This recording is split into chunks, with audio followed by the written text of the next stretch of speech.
कालिया नाग के विषय में श्रीमद् भागवत में वर्णन है, उसका विष सामान्य नहीं था।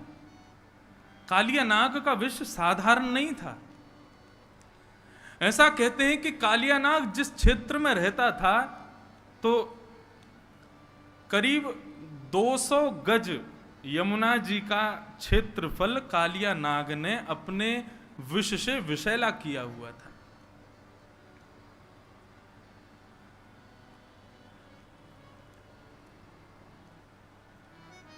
कालिया नाग जिस क्षेत्र में रहता है, पुरिया धनाश्री, जिस क्षेत्र में रहता है उस क्षेत्र के आकाश में करीब 100 मीटर ऊपर तक भी यदि कोई पक्षी उड़ता है तो यमुना जी से निकलने वाले विष की जो भाप है उस भाप से ही वो मर जाता है। कालिया नाग जिस क्षेत्र में यमुना जी में रहता है वहां करीब करीब आसपास की भूमि में कोई हरे भरे पौधे नहीं है, वृक्ष नहीं है, पेड़ नहीं है।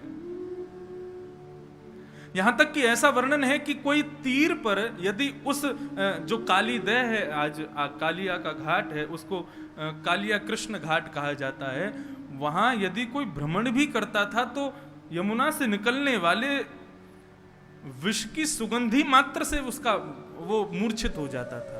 इतना विषैला था कालिया।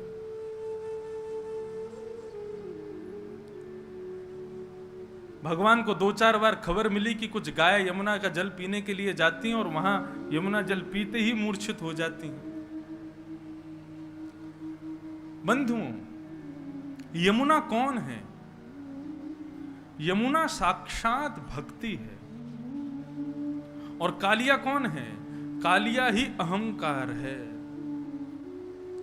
कई वैष्णव जन ऐसे होते हैं, कई भक्तगण ऐसे होते हैं, उनके भीतर भक्ति तो होती है लेकिन अहमत्व का त्याग वो लोग नहीं कर पाते। एक सूक्ष्म मैं भक्त हूं ये भी एक अहंकार है, ऐसा अहम उनके भीतर बना रहता है। ठाकुर जी कहते हैं मुझको वो हल्का सा भी अहम प्रिय नहीं है, अहंकार प्रिय नहीं है। यमुना भक्ति स्वरूपा है और उसमें अहंकार रूपी कालिया नाग टिक नहीं पाएगा। यमुना के तीर पर हरियाली नहीं है, इसका भाव यह है कि जिस व्यक्ति के अंदर भक्ति तो है लेकिन अहमत्व रहता है, उसके आसपास दूर दूर तक भी भगवान की कृपा प्रकट नहीं होती, भगवान की कृपा विद्यमान नहीं होती। इसलिए बंधु, भक्त बने तो सबसे पहले इस चीज का विशेष ध्यान रखें कि हमारे भीतर अहमत्व ना हो। गोपियों यथा ब्रज गोपिका नाम, नारद भक्ति सूत्र में श्री नारद जी महाराज कहते हैं कि ब्रज की गोपियां उनसे बड़ा कोई भक्त नहीं है। लेकिन रास करते करते उनके भीतर भी एक अहमत्व की गंध तो आई थी, जिसके कारण ठाकुर जी वहां से भी अंतर ध्यान हो गए। आज इतनी कथाएं हम लोग सुनते हैं, इतना भगवत नाम हम लोग गाते हैं, इतने नाम जप हम लोग करते हैं, इतनी ठाकुर जी की सेवा हम लोग करते हैं, फिर भी ठाकुर जी का किंचित मात्र भी अनुभव हमको क्यों नहीं होता? क्योंकि किसी ना किसी रूप में अहम तो भीतर है। कालिया नाग हमारे भीतर बैठा है।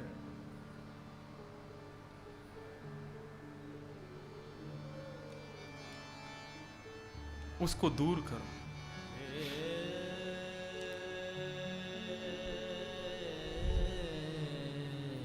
लेकिन एक आश्चर्य की बात, काली दह पर एक भी वृक्ष नहीं है, एक भी हरियाली नहीं है, एक भी घास नहीं है विष के कारण, लेकिन एक कदम्ब का वृक्ष है जिस पर चढ़कर के भगवान कूदे थे। ये कदम्ब वृक्ष, क्योंकि श्रीमद् भागवत में स्पष्ट लिखा है, कृष्ण कदम्ब मधिरुहा ततो दितुंग मास्फोट्य काणरसनु नयपत्य विशोदे। एक कदम्ब का वृक्ष वहां है। परीक्षित जी महाराज ने पूछा, महाराज जब एक भी वहां पर घास नहीं, हरियाली नहीं, दूर दूर तक कोई प्रकट होने वाली जंतु नहीं, तो फिर ये कदम्ब कैसे जीवित है? तब एक अद्भुत कथा सुनाई गई। बोले कि जब देवासुर संग्राम हो रहा था, देवता और असुरों के बीच में अमृत को लेकर के युद्ध हो रहा था, अहम पूर्वम, हम पहले पिएंगे, हम पहले पिएंगे।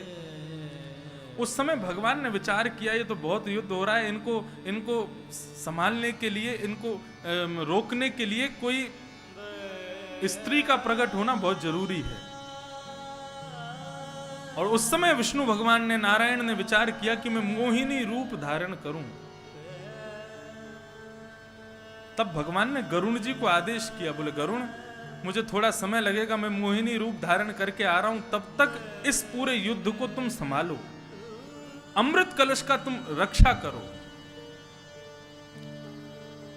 गरुण जी महाराज उड़ते हुए आए और समुद्र मंथन में निकले हुए अमृत कलश को लेकर के सीधे पहुंचे नासिक, और नासिक में ले जाकर के गड्ढा करके वहां उसको गाड़ने लगे। इतने में ही क्या देखते हैं, 33 करोड़ देवता और दैत्य सब दौड़े दौड़े वहां भी आ गए। गरुड़ जी महाराज ने तुरंत वहां से अमृत कलश निकाला, 2-4 बूंद वहां गिर गई, इसलिए कुंभ वहां होने लगा। सीधे भागे प्रयागराज। प्रयागराज में भी समस्त देवता असुर आ गए, वहां से भागे हरिद्वार। हरिद्वार से जब भागने लगे तो कहां पहुंचे? यमुना के पुलिन पर।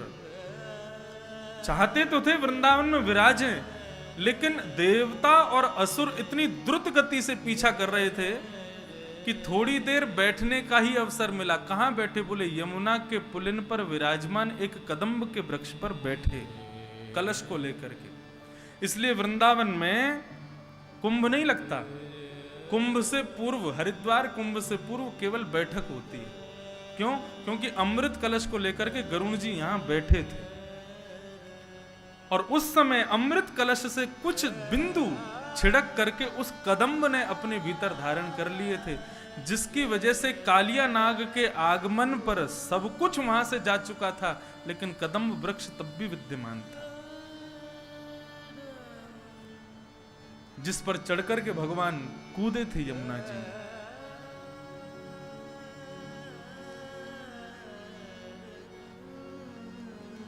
एक कदम्ब वृक्ष था बस। आज प्रातः काल का सूर्य उदय हुआ, अपनी समस्त गृहचर्याओं को निवृत्त होकर के ठाकुर जी अपने समस्त ग्वाल मंडली के साथ में कंडुक क्रीड़ा करने के लिए यमुना पुलिन पर जाने लगे। आज ठाकुर जी उस दिशा में जा रहे हैं जहां आज तक कभी नहीं गए। मधुमंगल, श्रीदामा आदि सब ठाकुर जी को रोक रहे हैं। बलराम जी होते हैं तो बलराम जी जो कहते हैं ठाकुर जी को करना पड़ता है, लेकिन आज रोकने वाला कोई नहीं। श्रीदामा कहते हैं लाला आज हम दूसरी तरफ क्यों जा रहे हैं? बोले आज हम यहीं खेलेंगे। वहां खेलते खेलते हार गए। सब ग्वाल बाल कहते हुए जा रहे हैं लाला यहां मत जा, हमने सुनी है यहां पे कोई कालिया नाग रहवे, और वाक्य कारण गैया और कोई भी ग्वाल बाल यदि वहां विचरण करे तो मूर्छित है जाए। हमने तो सुनी है ऊपर से कोई पक्षी भी उड़ के चलो जाए तो वाको भी मरनो है जाए, इतनो विष निकले यमुना जी में थे। अरे ठाकुर जी बोले सब बनी वही बात है, कोई यमुना में कूद के स्नान ना करे, या हमारे सबने भ्रम फैला रखो, ऐसा कछू ना है, चलो मेरे साथ। जैसे ही पहुंचे बंजर भूमि, दूर दूर तक केवल काली रेत दिखाई दे रही है। सब ब्रजवासी बालक घबरा रहे हैं, लेकिन ठाकुर जी के हृदय में जो भाव है वो ठाकुर जी को पता है। कंडुक क्रीड़ा करते करते इस प्रकार से क्रीडन किया कि मधुमंगल श्रीदामा की जो गेंद थी ठाकुर जी ने उसको यमुना जी में फेंक दिया। जैसे ही यमुना जी में जाकर के गेंद गिरी है, ठाकुर जी ने अपनी माया से ही श्रीदामा के हृदय में प्रवेश किया और श्रीदामा के माध्यम से जिद करवाने लगे कि मुझको तो वही गेंद चाहिए। नहीं तो क्रीड़ा करते करते कितनी गेंद खोती हैं, कभी श्रीदामा मधुमंगल क्रोधित नहीं होते, कुंपित नहीं होते, लेकिन आज श्रीदामा जिद कर रहा है मुझको वही गेंद चाहिए। बाकी के सब सखा मंडली के सब श्रीदामा से कह रहे हैं, अरे ठीक है लाला, दूसरी गेंद आ जाएगी, ऐसे तो जाती रहे, तू आज इतना गुस्सा क्यों है रो है? श्रीदामा बोला सब शांत है जाओ, कन्हैया मुंह को वही गेंद चाहिए, लेके आ। ठाकुर जी बोले यहां में कालिया नाग रहे, श्रीदामा देख ले, कूद जाऊंगा मैं। बोलो मुंह को कछु ना पतो, कैसे भी करके लेके आ। ठाकुर जी बोले मुंह को चुनौती मत दे, मैं कूद जाऊंगा। सब ग्वाल बाल वहां श्रीदामा और ठाकुर जी के बीच के जो वाद संवाद हैं, युद्ध हैं, उसको शांत करने की कोशिश कर रहे हैं, लेकिन इतने में ही ठाकुर जी ने अपनी काली कमली को कसा और एक मल्ल की तरह, एक पहलवान की तरह ठाकुर जी कहते हैं आज या कालिया नाग को ही देखूंगा। कदम पर जैसे ही चढ़े, श्रीदामा को स्मृति आई कि ये क्या हो रहा है? लाला तू कदम पे काई को चढ़ो? बोले तेने कही ना तू को गेंद चाहिए, मैं गेंद लेके आऊंगा। अब तो श्रीदामा कहने लगा, बोले नहीं नहीं लाला यहां मत कूदियो, तू वापस आ जा। इतना कहना ही हुआ कि ठाकुर जी ने कदम के डाल से एक छलांग मारी और सीधे काली देह में प्रवेश कर गए। काली देह में भीतर प्रविष्ट हो गए ठाकुर जी। सब ग्वाल बाल त्राहिमाम चिल्लाते हुए दौड़े वहां से बन की वृंदावन की ओर। सब ब्रजवनिताओं को बुलाने के लिए, ब्रजवासियों को बुलाने के लिए सब दौड़े हैं। यहां काली देह में जैसे ही ठाकुर जी ने प्रवेश किया, प्रवेश करते ही कालिया नाग सो रहा है और कालिया नाग की नाग पत्नियों ने ठाकुर जी का दर्शन किया। श्री शुकाचार्य जी वर्णन कर रहे हैं, नाग पत्नियां कह रही हैं ठाकुर जी लग कैसे रहे हैं। तम प्रेक्षणीय सुकुमार घनावदातम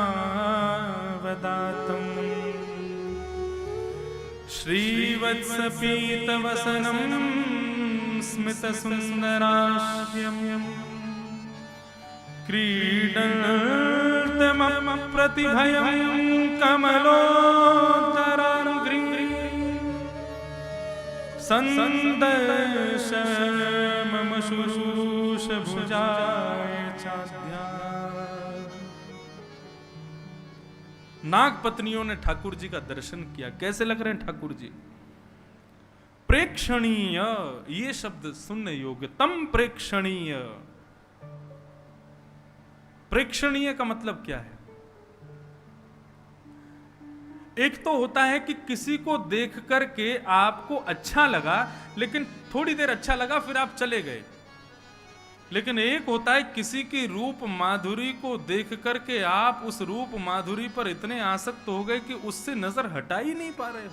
इसको कहते हैं प्रेक्षणीय। नाग पत्नियां मन में विचार कर रही हैं, ये कौन आया यमुना जल में? बोले प्रेक्षणीय है कोई, मतलब उससे नजर हटा नहीं पा रही हैं। इतना सुंदर सुकुमार, एक छोटा सा कुमार बालक है। और कैसा है? श्रीवत्स, श्रीवत्स का चिन्ह ठाकुर जी की छाती पर दिखाई दे रहा है। पीत वसनम, पीतांबरी पहनी हुई है। स्मित सुंदर, स्मित कहते हैं एक मधुर सी एक मुस्कान मुखमंडल पर है, जिससे ठाकुर जी अत्यंत सुंदर लग रहे हैं। क्रीडंत मत प्रतिभयम, क्या कर रहे हैं? बोले तैर रहे हैं जल के भीतर। कमलोदरांघ्री, संपूर्ण अंग कैसा है? बोले कमल के भांति कोमल जैसा अंग है ठाकुर जी का। स्वामी श्री हरिदास जी महाराज कहते हैं, ऐसी छवि को देख करके ऐसे ही देखत रहूं मैं जन्म सुफल कर मानो। ऐसे ही देखत रहूं मैं जन्म सुफल कर मानूं। यही भाव है प्रेक्षणीय का। मतलब नाग पत्नियों का मन हो रहा है कि हम इसको देखते ही रहें, इससे नजर हटावे नहीं, इतना सुंदर है। ऐसे सुंदर सुकुमार ठाकुर जी को देख करके नाग पत्नियां मोहित हो गईं। तभी ठाकुर जी भीतर प्रवेश करते हैं और नीचे देखते हैं और देख करके देखते हैं कि कालिया नाग सोया हुआ है। वेग से जाते हैं ठाकुर जी और उसके सोए हुए फण के ऊपर अपना पादप प्रहार करते हैं और उस प्रहार से कालिया नाग विशाल रूप धारण करके ठाकुर जी के सामने खड़ा हो जाता है। एक तो सर्प गुस्सैल होता है और उसमें भी सोए हुए सर्प को छेड़ दिया जाए तो उस समय उसका क्रोध इतना भयंकर होता है कि यदि किसी को डस दे तो दुनिया की कोई ताकत उसको बचा नहीं सकती। 101 फन हैं कालिया नाग के। विशाल विकराल कालिया नाग ठाकुर जी के सामने खड़ा हो गया। जैसे ही ठाकुर जी को देखा, कुछ सोचता तो बाद में सबसे पहले फन मारा। जैसे ही फन मारने के लिए आगे बढ़ा, ठाकुर जी 2 कदम पीछे को हट गए। जैसे ही पीछे हटे तो फन जाकर के ठाकुर जी के चरण के अंगुष्ठ के अग्रभाग में लगा। शुकाचार्य जी वर्णन करते हैं, परीक्षित, ठाकुर जी पूर्ण रूपेण मन बना करके गए थे कि आज कालिया नाग को जीवित नहीं छोड़ेंगे, लेकिन कालिया नाग ने जैसे ही फण मारा और वो फण जाकर के ठाकुर जी के चरणों के अग्र भाग में लगा तो ठाकुर जी के मन में आया, बोले अरे कालिया नाग, मैं तो तुझे मारने आया था, लेकिन अब तेने प्रणाम कर लिया, अब तू शरणागत हो गया, अब तेरा वध नहीं कर पाऊंगा। शरण गए प्रभु ताही न त्यागा, त्याग नहीं सकता तुझे मैं। अब पीछे हट गए ठाकुर जी। जैसे ही नीचे फण मारा तो फण नीचे जमीन में लगा, उससे और ज्यादा लग गई कालिया नाग के, तो और कुंपित हो गया, क्रोधित हो गया। आबाल वृद्ध वनिता सर्वेंग पशुवृत्तय, सब दौड़े दौड़े आए। जैसे ही पूरे वृंदावन में पता चला कि ठाकुर जी काली देह में कूद गए हैं, छोटे छोटे बालक, बड़ी वृद्ध माताएं, युवती, गोपियां सब दौड़े हैं यमुना पुलिन की ओर। और ऐसा वर्णन करते हैं कि दौड़ करके वहां खड़े होके देख नहीं रहे, सब दौड़ करके काली देह में कूदने को ही तत्पर हो रहे हैं। इतने में ही बलराम जी पहुंचे और बलराम जी ने जाकर के काली देह के किनारे पर समस्त गोपांगनाओं को, समस्त ब्रजवासियों के चरणों में प्रणाम करके सबको रोका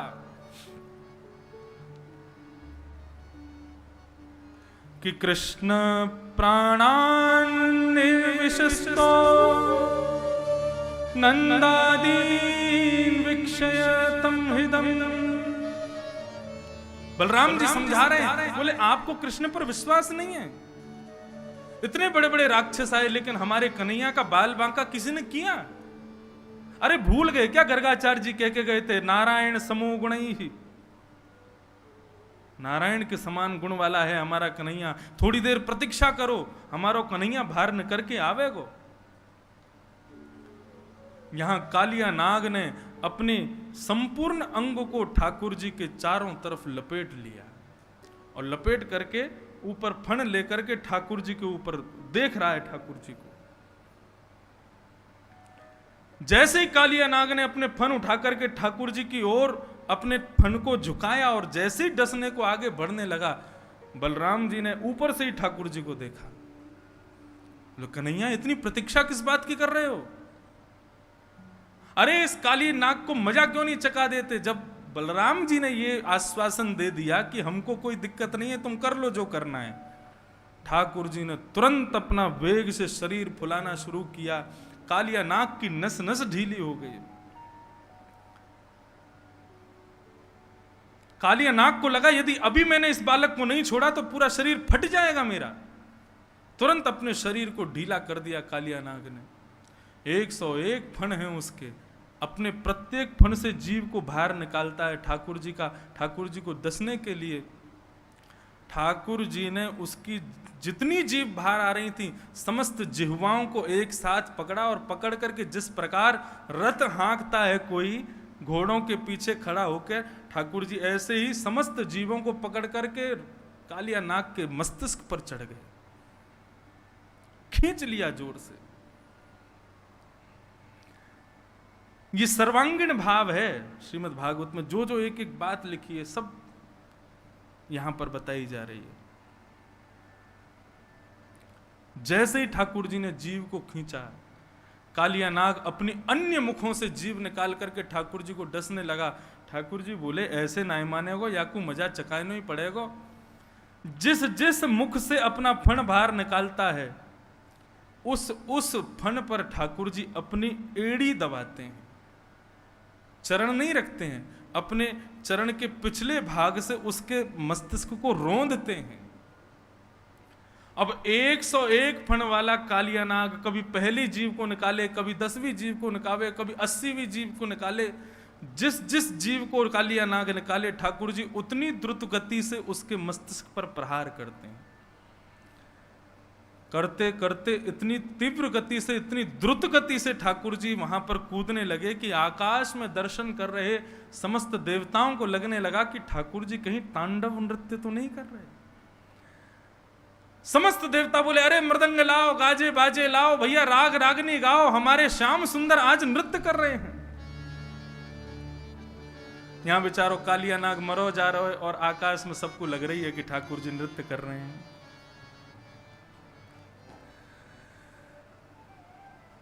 गंधर्व सिद्ध सुच सुरचारण देव बद्धा पृथ्व्या मृदंग पणवान कवाद्य गीता। सारे देवता गंधर्व आकाश में मृदंग बजाने लगे, कांसे बजाने लगे, गीत गाने लगे, पुष्प वर्षण करने लगे। बोले आज हमारे ठाकुर जी नृत्य कर रहे हैं। शुक्राचार्य जी कह रहे नृत्य हो नहीं रहा है, लेकिन सबको लग रहा है कि ठाकुर जी नृत्य कर रहे हैं। जैसे ही ठाकुर जी ने द्रुत गति से घूमना शुरू किया, आकाश मार्ग से समस्त देवता गाने लगे। तांडव गति मुंडन पर, तांडव गति मुंडन पर, तांडव गति मुंडन पर, तांडव गति मुंडन पर, निर्तत बनवारी, तांडव गति मुंडन पर, निर्तत बनवारी, तांडव गति मुंडन पर, तांडव गति चम चम चम चरण धरत, चम चम चम चरण धरत, पम पम पम फणन ऊपर, पम पम पम फणन ऊपर, बिन बिन बिन बिनती करत, बिन बिन बिन बिनती करत, बिम बिम बिम बिनती करत, बिम बिम बिम बिनती करत, नाग बधू तारी, तांडव गति मुंडन पर, तांडव गति मुंडन पर, निर्तत बनवारी, तांडव गति मुंडन पर, निर्तत बनवारी, तांडव गति मुंडन पर, तांडव गति निर्तत बनवारी, तांडव गति मुंडन पर, निर्तत बनवारी, तांडव गति, तांडव गति, तांडव गति मुंडन पर। तांडव नृत्य कर रहे हैं ठाकुर जी। आकाश मार्ग से समस्त देवता पुष्प वर्षण कर रहे हैं। तभी क्या देखती हैं नाग पत्नियां? कालिया नाग के मुख से, नाक से, कान से, हर स्थान से जितने छिद्र हैं उसके मुख में, सब जगह से रक्त की धार बह रही है।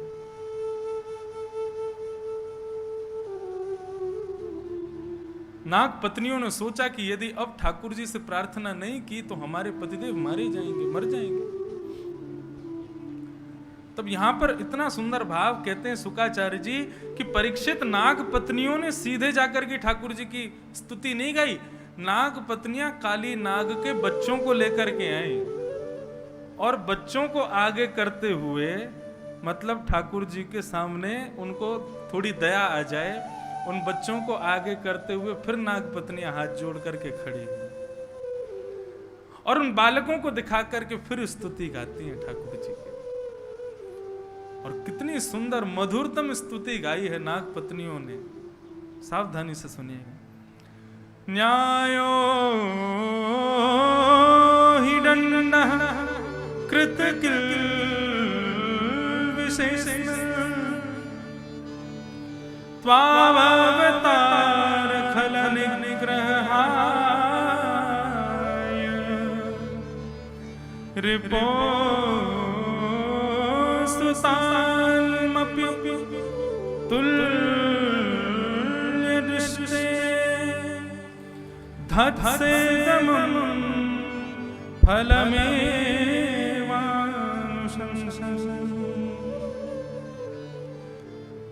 नाग पत्नियां कह रही हैं, हे प्रभु, न्यायो ही दंडः कृत किल विशेषमिन। किलविश कहते हैं पापी को, पाप को। पाप करने वाले को दंड मिलना चाहिए, वही न्याय है प्रभु। लेकिन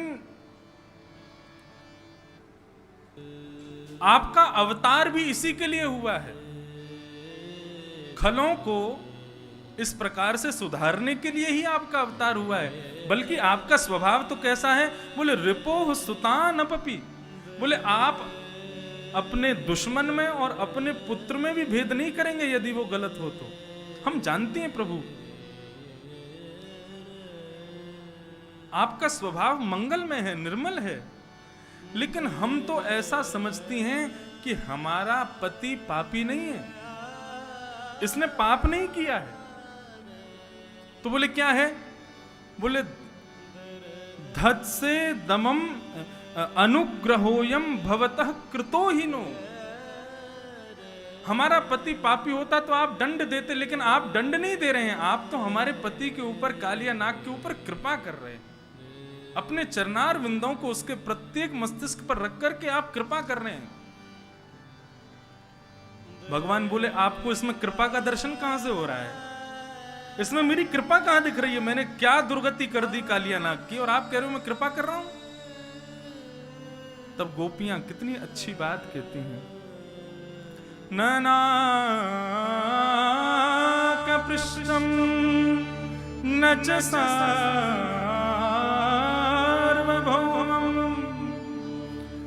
न पारमेष्ठं न रसाधिपत्यं न योगसिद्धि अपुनर्भवं वा वाञ्छन्ति यत्पादरजोऽभिषेकम् वाञ्छन्ति यत्पादरज प्रपन्ना। श्रीमद् भागवत में ये श्लोक अनेक जगह है, एक जगह पर अलग भाव है। यहां पर कालिया नाग की पत्नियां क्या कह रही हैं, आप हमारे पति के ऊपर कृपा कर रहे हैं, उसको मार नहीं रहे हैं। भगवान बोले इसमें कृपा का दर्शन कहां हो रहा है। बोले एक बात बताइए, सर्वश्रेष्ठ जो भक्त होते हैं आपके, उनको आप क्या कहते हैं। भगवान बोले प्रपन्न। प्रपन्न में और भक्त में अंतर क्या है। भक्त किसे कहते हैं, जिसको राधा रमण जी की याद करनी पड़ती है, जिसको राधा रमण जी के दर्शन के लिए वृंदावन आना पड़ता है, जिसको राधा रमण जी की मंगला के लिए सुबह 4 बजे उठना पड़ता है, उसको कहते हैं भक्त।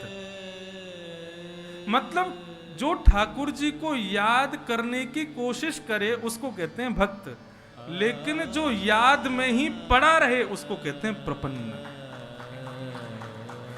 तो गोपियां कह रही हैं वांछन्ते यत्पादरज प्रपन्नः। बोले प्रभु आपके प्रपन्न भक्त क्या चाहते हैं आपसे, कुछ नहीं चाहते। न नाग पृष्ठम न च सार्वभौमम न पारमेष्ठम न रसाधिपत्यम न योग सिद्धि पुनर्भवम वा। ना ही उनको स्वर्ग चाहिए, ना ही उनको वैकुंठ चाहिए, ना ही सार्वभौम चाहिए, ना ही रसाधिपत्य चाहिए, ना ही नरक का स्वामी बनना है उनको। आपके प्रपन्न भक्त को केवल आपके चरणों की रज चाहिए और कुछ नहीं चाहिए। ये प्रपन्न भक्त की ख्वाहिश है जीवन की, उसको केवल आपके चरणों की रज चाहिए। और आज हमारे पति को चरण रज नहीं, साक्षात आपके श्री चरणारविंद प्राप्त हो रहे हैं। हम कैसे कह लें, हम कैसे समझें इस बात को कि हमारा पति कोई कोई कोई किल्विश है, इसने कोई पाप किया है? नहीं प्रभु, हमारे पति ने जरूर ही तपः सुतपम किमनेन पूर्वम, इसने जरूर अपने पूर्व जन्म में कोई तप किया होगा जिसके फलस्वरूप आपके चरणारविंद इसको प्राप्त हो रहे हैं।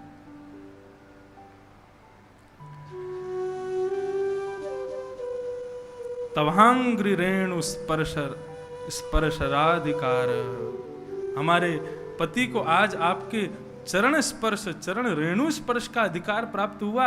हमें तो उससे यह पता लगा है कि हमारा पति कोई पूर्व जन्म का बहुत बड़ा तपस्वी है, इसने कोई पाप नहीं किया है।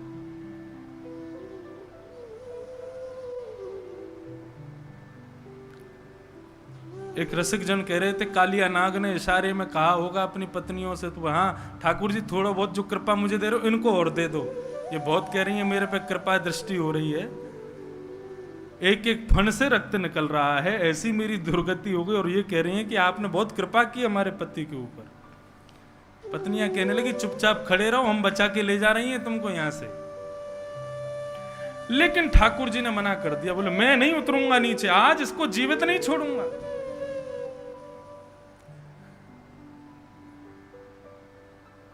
तब नाग पत्नियों ने एक युक्ति अपनाई और कहा, प्रभु यदि आपके पाद प्रहार से कालिया नाग का वध हो गया ना, तो जाएगी लाज तुम्हारी।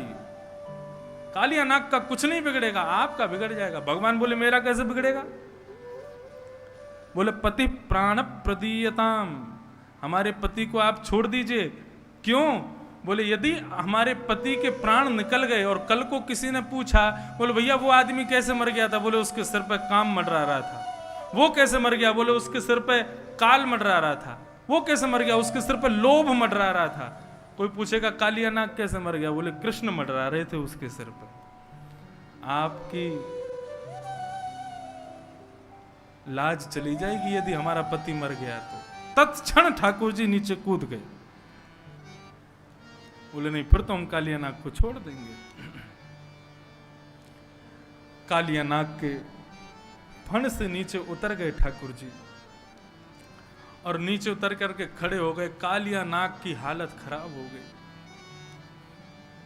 भगवान से कहने लगा, अरे उतर क्यों गए? आ जाओ, अभी और मारो, जान से खत्म कर दो, मार दो हमको, जीवित क्यों छोड़ रहे हो आप?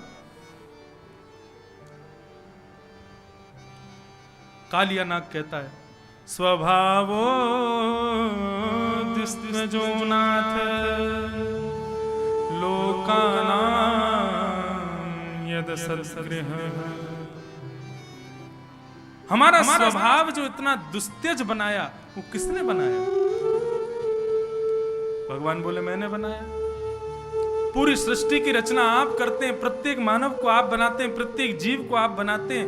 हम सर्पों को आपने बनाया, सर्पों का इतना भयभीत, इतना भयावह स्वभाव आपने बनाया, हमारी जिह्वा में विष आपने भरा। भले अपने जन्म से मिले हुए स्वभाव को कोई कैसे छोड़ सकता है? कालिया नाग स्पष्ट करता है, स्वभावो द्विस्तजो नाथ लोकानाम यदसत ग्रह। व्यक्ति सब कुछ छोड़ सकता है, लेकिन जन्म के बाद जो सबसे पहला स्वभाव उसके भीतर आता है उसको छोड़ना बहुत मुश्किल होता है। प्रभु मुझे विषैला आपने बनाया, मुझे क्रोधी आपने बनाया, इसमें मेरी क्या गलती है? आप मुझे क्यों मार रहे हैं? बहुत दुस्तेज होता है जन्म से मिले हुए स्वभाव को छोड़ना।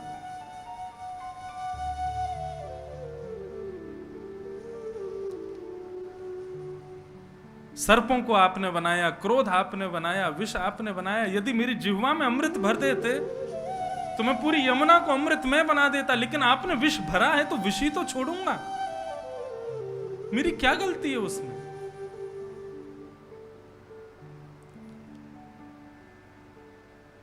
और अंत में तो यही कह देता है, भवान ही कारणम तत्र सर्वज्ञो जगदीश्वर। ये जो कुछ भी हो रहा है, मैंने यमुना को विषैला किया, मेरे कारण इतने सारी गाय, इतने सारे ग्वाल बाल मारे गए, इन सब में मेरा कोई दोष नहीं है। भगवान ही कारणम, आप ही कारण हो, क्योंकि आपने ही मुझे ऐसा बनाया। भगवान थोड़ी देर तो सुनते रहे और सुनते सुनते मन में विचार करने लगा, भी ये कालिया नाग अपने जाल में फंसा रहा है। काली, बाली, बलि, इन तीनों के आगे भगवान हार गए। कालिया नाग कह रहा है मुझ में विष भरा, मेरी क्या गलती। बाली कहता है मुझे मेरे सामने आके मार के दिखा दे, छुपके क्यों मारा। अब बलि कहता है प्रभु आपने 2 पग से तीनों लोक नाप लिए, तीसरा पग मेरे सिर पर रख दो। ठाकुर जी कुछ कर ही नहीं पाए। इन 3 भक्तों से ठाकुर जी ने अपनी हार स्वीकार की, चुप हो गए, मौन हो गए, कुछ बोले नहीं। लेकिन मुझे ऐसा लगता है ठाकुर जी ने ऊपर की ओर इशारा किया होगा, बोले ज्यादा बात मत बना, ऊपर देख। तो जैसे ही ऊपर देखा होगा, कालिया नाग ने ऊपर से शेषावतार बलराम जी खड़े होंगे। बोले भगवान से जबान लड़ाता है, भगवान से ज्यादा बोलता है। कालिया नाग ने जैसे ही देखा होगा बलराम जी को, तुरंत प्रणाम किया होगा। बोले कि मैं क्या करूं, मेरा अपराध क्या है, मुझे बताइए। बोले तेरे लिए मैंने रमणक द्वीप बनाया है, फिर यहां क्या कर रहा है, चला जाए यहां से, यमुना को छोड़, यहां रहने का कोई अधिकार नहीं है तुम्हारा। द्वीपम रमणकम तुम्हारे लिए बनाया है, जाओ। ये कालिया नाग रहता क्यों है यमुना जी में, इसके विषय में कथा आती है कि भगवान के आसन श्री गरुण जी महाराज, उनका प्रिय भोजन है सर्प। कालिया नाग यहां पर कहता है कि मैं चला तो जाऊंगा, लेकिन मुझे भय है आपका जो आसन गरुण है वो मेरा वध कर देगा। भगवान बोले डरने की जरूरत नहीं है। बोले क्यों। बोले अब तू वैष्णव हो गया है, तेरे मस्तिष्क पर मेरे चरण चिन्ह अंकित हो गए हैं, अब गरुण जी तेरा कुछ नहीं बिगाड़ेंगे, तू चला जाए यहां से। गरुण जी का प्रिय भोजन सर्प, आए दिन सर्पों का भोजन करते हैं गरुण जी। सब सर्पों की मंडली ने एक दिन चिंता व्यक्त की, बोले भैया ये गरुण जी हम में से किसी को रोज खा जाते हैं, हम लोग कुछ कह भी नहीं पाते क्योंकि भगवान के वाहन हैं। तब सर्पों के मुखिया ने कहा, बोले भैया एक काम करो, 9 प्रकार की प्रजाति होती है सर्पों की। बोले काम करो, गरुण जी को एक बार यहां पर भोजन पर बुलाओ और उनसे प्रार्थना करेंगे भैया इसका कोई समाधान निकालो, इस प्रकार आप तो किसी को भी खा जाओगे। गरुण जी महाराज को बुलाया गया, गरुण जी से प्रार्थना की गई। बोले प्रभु आप इस प्रकार सर्पों का हनन मत किया कीजिए, प्रिय वस्तु रोज नहीं खानी चाहिए, कभी कभी खानी चाहिए। सर्पों ने कहा अब किसी को गुलाब जामुन रसगुल्ला पसंद है तो रोज थोड़ी खाए, रोज खाने से उसका सुख भी कम हो जाता है और उसके फिर उससे रोग होने की भी संभावना होती है। आप तो रोज ही खा जाते हो हम में से किसी को भी उठा के। तो बोले हे गरुण भगवान हम आपको वचन देते हैं, महीने की प्रत्येक पूर्णिमासी को एक वृक्ष निर्धारित कर दिया, उस वृक्ष पर हम में से एक सर्प को हम छोड़ दिया करेंगे, आप आके उसको पा लिया करना, लेकिन रोज खाना बंद कर दीजिए। अब इतना स्वागत किया, सम्मान किया सर्पों ने, तो गरुण जी ने उनकी बात मान ली। बोले ठीक है हम इसी प्रकार करेंगे। अब कोई सर्प बहुत वृद्ध हो जाता, लूला लंगड़ा हो जाता, उसका कोई काम नहीं रहता, तो उसको ले जाके वहां वृक्ष पे छोड़ देते, गरुण जी आके उसको खा जाते। एक दिन बारी आई कालिया नाग की। कालिया नाग को जैसे ही पहुंचाया गया उस वृक्ष के पास, क्रोध में चला तो गया, लेकिन कालिया नाग को अपने अत्यंत विषैला होने का बहुत अभिमान था। जैसे ही गरुण जी महाराज इसका भोजन करने के लिए आए, कालिया नाग ने अपने विशाल 101 फणों से भयंकर विष को छोड़ा। गरुण जी महाराज बोले सूर्य को दीपक दिखाता है, अपने बाम पंख से ऐसा प्रहार किया और कालिया नाग को खाने के लिए जैसे ही दौड़े, कालिया नाग इतनी द्रुत गति से दौड़ा, दौड़ता दौड़ता दौड़ता सीधे जाकर के यमुना जी में विराजमान हो गया। प्रश्न उठा कि भाई यमुना जी में कैसे आश्रय मिल गया, यमुना जी में क्यों नहीं गए गरुण जी। तब वर्णन आता है कि गरुण जी का दूसरा प्रिय भोजन है मछली। गरुण जी रोज यमुना के तट पर आते और वहां से बड़ी बड़ी मछलियों को खा जाते। उनके बालक अनाथ होकर के रुदन करने लगते। यमुना जल के भीतर बैठे थे सौभरी ऋषि, तपस्या कर रहे थे। सौभरी ऋषियों ने जब देखा कि इतने सारे छोटे छोटे मछलियों के बालक रो रहे हैं, उनसे पूछा क्या कारण है। बोले हम सब अनाथ हो गए। बोले क्यों। गरुण जी हमारे माता पिता का भोजन कर ले गए। सौभरी ऋषि ने गरुण जी को जाकर के कहा कि आइंदा से आप यमुना जल में आकर के इन मछलियों को खाना बंद कीजिए, आप मत खाया कीजिए। गरुण जी बोले मेरा प्रिय भोजन मैं कैसे छोड़ सकता हूं। क्रोध में भर करके सौभरी ऋषि ने शाप दे दिया। बोले मैं शाप देता हूं, यदि आपने कभी यमुना जी में आकर के यहाँ के मत्स्य को, मछली को उठा करके खाने की कोशिश की, तत्क्षण आपके प्राण निकल जाएंगे। तब से गरुण जी ने ये निर्णय कर लिया कि कहीं भी जाएंगे लेकिन यमुना के पास आते ही नहीं, क्योंकि आएंगे तो फिर खाने की इच्छा होगी। इसलिए कालिया नाग आकर के यमुना जी में छिप करके बैठा था। आज भगवान ने कहा कि चले जाओ रमण द्वीप में जाकर के रहो, यहां तुम्हारा कोई काम नहीं। कालिया नाग ने अपने समस्त परिवार के साथ ठाकुर जी के चरणों में प्रणाम किया और प्रणाम करता हुआ भगवान का कीर्तन करते करते वहां से प्रस्थान करने लगा। जैसे ही ठाकुर जी बाहर आए, समस्त ब्रजवासियों ने जाकर के ठाकुर जी को अपने हृदय से लगा लिया। कभी कोई गोपी हृदय से लगावे, यशोदा तो छोड़े ही नहीं रही है। एक बड़े रसिक संत हैं, वे ऐसा वर्णन कर रहे थे कि जैसे ही ठाकुर जी कालिया नाग को मार करके बाहर आए तो सब ब्रजवासी देख रहे थे ऊपर से क्या क्या लीला चल रही है। जैसे ही ठाकुर जी कालिया नाग को मार के बाहर आए तो कई लोगों ने ठाकुर जी को प्रणाम किया। ब्रजवासियों में प्रभुता देख करके ठाकुर जी को अच्छा नहीं लगा और ठाकुर जी बाहर निकल करके यशोदा मैया के अंक में जाकर के लिपट गए और रोने लगे। बोले मैया मुझको या कालिया नाग ने बहुत परेशान किया, मुझको बहुत दर्द है रहे हो, पूरे अंग अंग में दर्द है रहे हो है। यशोदा मैया बोली मेरे लाला को दर्द कैसे दूर होएगा। तो ठाकुर जी बोले मोकू अबई अपनो दूध पिवा तबई मेरो दर्द दूर होएगा। समस्त ब्रजवासियों के भीतर जो ठाकुर जी के प्रति प्रभुता जगी थी उसको दूर करने के लिए ठाकुर जी बालकों की तरह लीला करने लगे और यशोदा मैया के पयोधर से लिपट करके दुग्ध पान करने लगे।